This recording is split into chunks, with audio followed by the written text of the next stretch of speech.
Assalamualaikum warahmatullahi wabarakatuh. Selamat datang di channel Eksternal Target. Hari ini Senin tanggal 11 November 2024 ya. Update penerusan daripada video yang saya posting untuk outlook satu minggu yang kemarin ya. Dari segi fundamental ini sepi untuk hari Senin ini.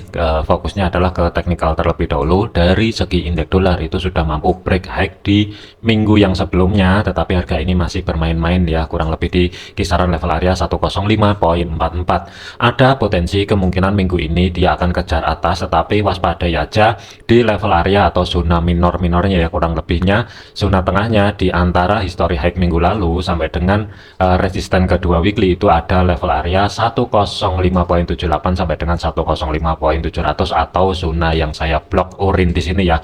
Waspadai kalau misalkan ada kenaikan dari segi time frame kecilnya, ada potensi kemungkinan kalau misalkan lanjut ke atas, yang saya khawatirkan ini nanti terkoreksi dulu menuju resisten pertama weekly yang berada di 105.10 ya pembulatan, atau saat ini berubah fungsi sebagai level area support, baru ada potensi kenaikan kembali. Jadi kesimpulannya untuk indeks dolar minggu ini ada potensi uptrend berlanjut, tetapi waspadai aja akankah untuk hari ini dia terkoreksi dulu ke bawah baru upside, atau dia naik dulu menuju zona yang saya blok orange di sini terkoreksi baru upside kembali. Kemudian untuk gold ya, di outlook kemarin sudah saya sampaikan juga planning yang pertama adalah cari ancang-ancang setup sell di bawahnya pivot. Untuk saat ini sih harga sudah mampu mencapai level area support pertama weekly ya. Kalau kita lihatin perhatikan, open market kurang lebih kan berada di 2683 ya, kurang lebih di sini langsung spike ke bawah, tetapi ketika harga ini turun ke bawah ya 2661, kurang lebih kan harga ini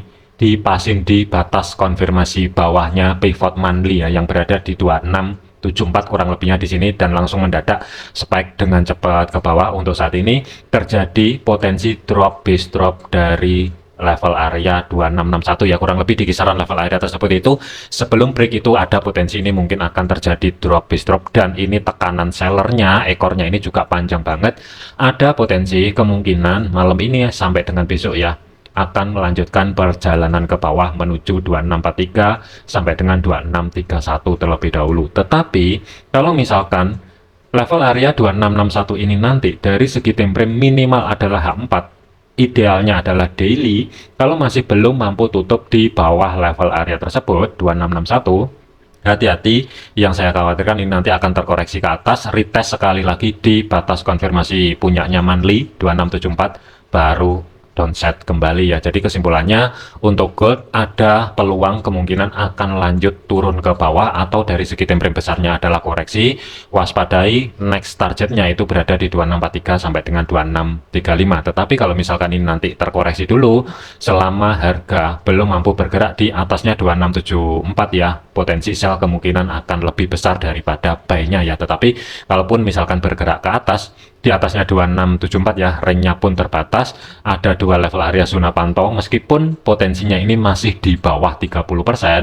Hati-hati 2683 sampai dengan zona menumpuk pivot weekly dan monthly di antara 2695 sampai dengan 2697 ya. Kesimpulannya zona pantau malam ini sampai dengan besok ya ada potensi kedorong ke bawah. Targetnya adalah di 2643 sampai dengan 2635. Untuk saat ini harga masih bermain-main di support pertama weekly. Ketika menyentuh level area tersebut ada reaksi 2661. Kalaupun misalkan kembali ke atas, kuncinya di 2674 ya, selama harga tidak mampu bergerak di atas level area tersebut.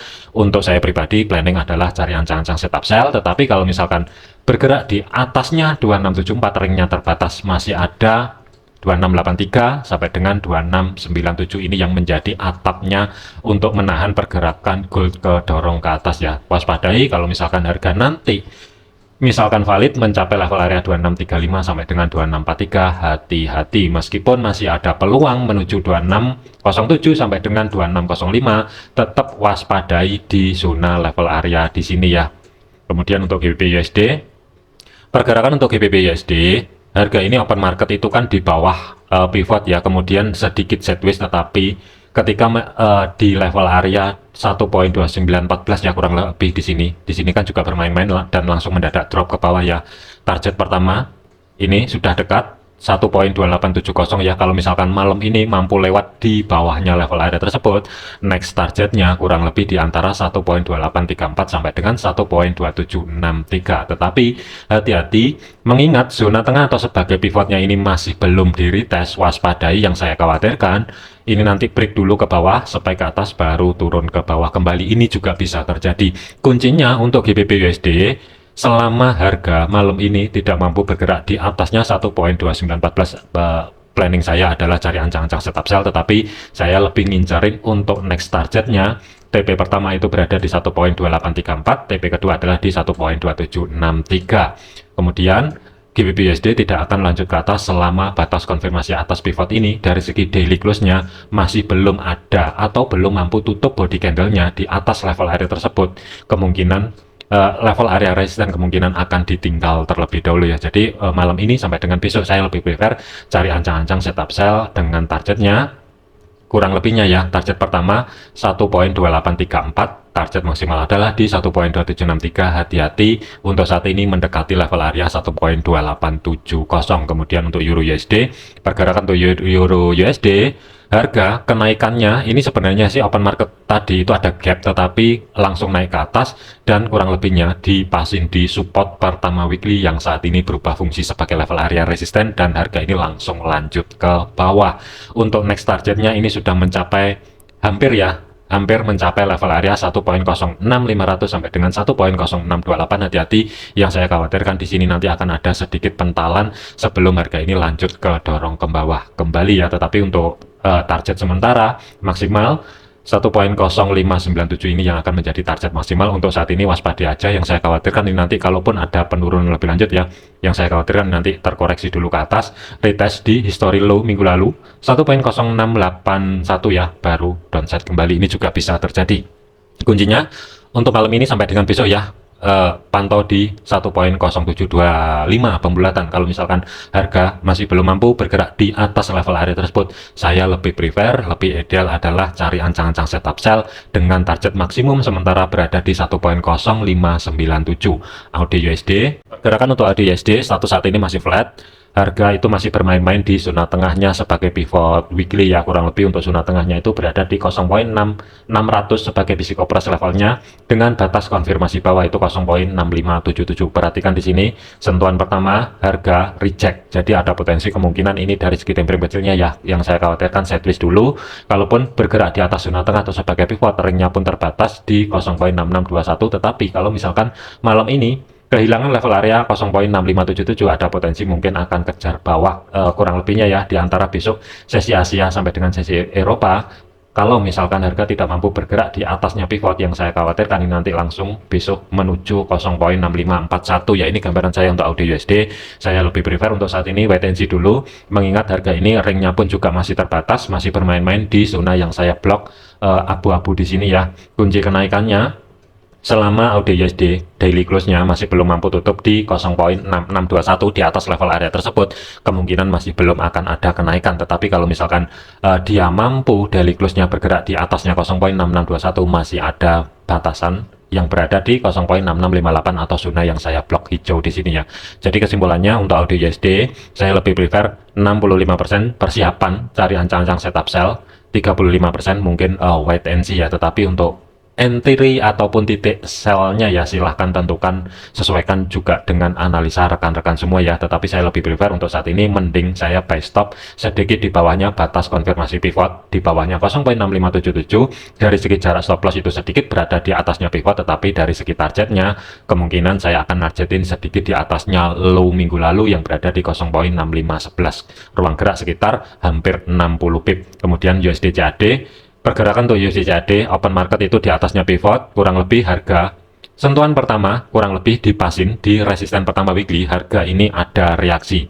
Tetapi kalau misalkan malam ini kehilangan level area 1.3935, kemungkinan sampai dengan besok malam kalaupun ada kenaikan kemungkinan sudah tidak jauh-jauh dulu ya. Untuk sementara kurang lebihnya berada di 1.3958 terlebih dahulu. Tetapi kalau misalkan kedorong ke bawah kembali kuncinya masih tetap berada di pivot, mampu dijebol atau tidak. Kalaupun misalkan dijebol, ada satu tugas lagi, pergerakan ke bawahnya setelah jebolnya di pivot ini, dia mampu atau tidak membuat konfirmasi daily close-nya di bawah 1.38700. Kalau misalkan mampu, berarti planning buy untuk USD CAD minggu ini secara otomatis ke pending semua. Tetapi selama harga daily close-nya masih belum mampu tutup di bawahnya 1.3870 ya, saya lebih prefer cari ancang-ancang setup buy dengan targetnya kurang lebih itu sedikit berada di bawahnya 1.0400 ya, kurang lebih di level area tersebut. Untuk saat ini saya lebih prepare wait and see dulu, terkecuali untuk rekan-rekan yang day trade ya, yang kemarin sudah saya informasikan juga, kalau mau day trade scalping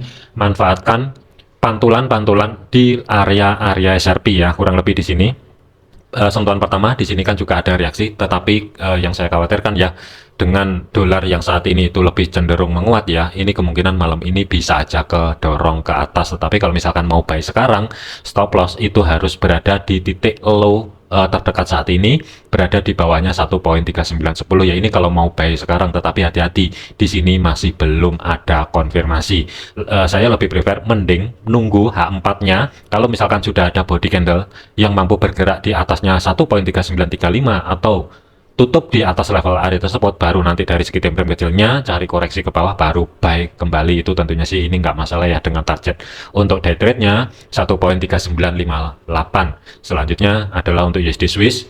Pergerakan untuk USD Swiss open market ini juga ada sedikit gap, tapi masih ketahan di resisten pertama weekly yang saat ini berubah fungsi sebagai level area support.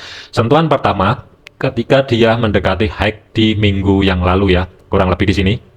Harga ini dipasin di 0.8773 sebagai level area SRP-nya ya, kemudian membuat zona demand dan harga langsung bergerak ke atas. Untuk jangka panjangnya USD Swiss itu tidak menutup kemungkinan dia akan ngejar level area resisten 3 dan 4 0.8906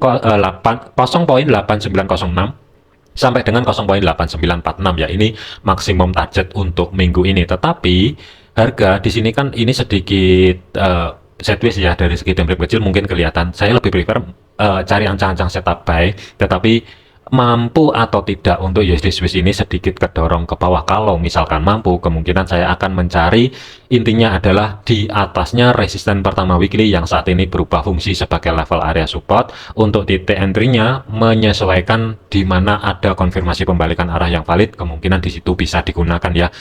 Sementara saya taruh di tengah-tengah di sini dulu, tetapi dari segi cara untuk stop loss itu ruang gerak sekitar maksimum tidak boleh lebih dari 40 pip, tetapi dari segi targetnya TP pertama itu ruang gerak sekitar 60 pip, di resisten kedua weekly TP maksimum itu langsung pentokin sekalian ke R3-nya sih sebenarnya nggak masalah, ruang gerak sekitar 140 pip. Tetapi kalau mau buy sekarang di harga saat ini ya, pertanyaannya adalah berani atau tidak merisikokan sebesar 70 pip dengan target maksimum itu ruang geraknya itu 114 pip, ini sebagai TP1.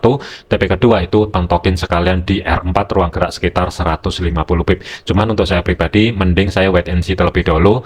Kalau mau mungkin saya akan sedikit nunggu ke bawahnya untuk nekan risiko yang lebih minim dari segi targetnya biar maksimal ya. Jadi ini jadikan sebagai referensi ataupun gambaran aja. Terakhir adalah untuk USD Yen. Pergerakan untuk USD Yen open market itu kurang lebih pas di sini ya, 152.56 kurang lebih di sini, dan harga ini kan langsung bergerak ke atas, membuat konfirmasi bahwasannya USD Yen mungkin jangka pendeknya akan lanjut ke atas lebih tinggi ya, dikarenakan untuk level area SRP batas konfirmasi atas pivotnya 153.42 ini sudah di break dan sudah terjadi zona demand. Jadi ada peluang untuk USD Yen next time-nya kemungkinan dia akan ngejar level area 155.86 pembulatan ya. Cuman kalau mau buy sekarang sebenarnya sih ini sedikit telat, kecuali tadi di sini ada bullish engulfing masuk di kisaran level area 153.500 sampai dengan 153.600. Tentunya sih ini nggak masalah, tetapi kalau mau buy sekarang pertanyaannya adalah berani atau tidak. Kurang lebih resiko itu harus berada di bawah pivot dan ruang geraknya itu kurang lebih sekitar 100 pip. Kemudian untuk targetnya risk reward 1:1 itu sebenarnya berada di kisaran level area sedikit di atasnya history high minggu lalu 154.800, ini risk rewardnya 1:1 100 pip, tetapi next targetnya itu masih ada ruang sekitar 200an pip yang berada di 155.86 ya. Ini gambaran saya untuk USD Yen. Tetapi Saya lebih prefer sebenarnya ya, ini biarin dulu, mungkin kalau misalkan ada kesempatan harga kedorong ke bawah, kuncinya masih tetap, selama harga belum mampu bergerak di bawah pivot yang berada di 153 sebagai risiko bersahabat, tinggal tunggu cari konfirmasi pembalikan arah, planning adalah cari ancang-ancang setup buy, dan untuk target maksimum itu sedikit berada di bawahnya 155.86 ya, ini untuk maksimum target minggu ini.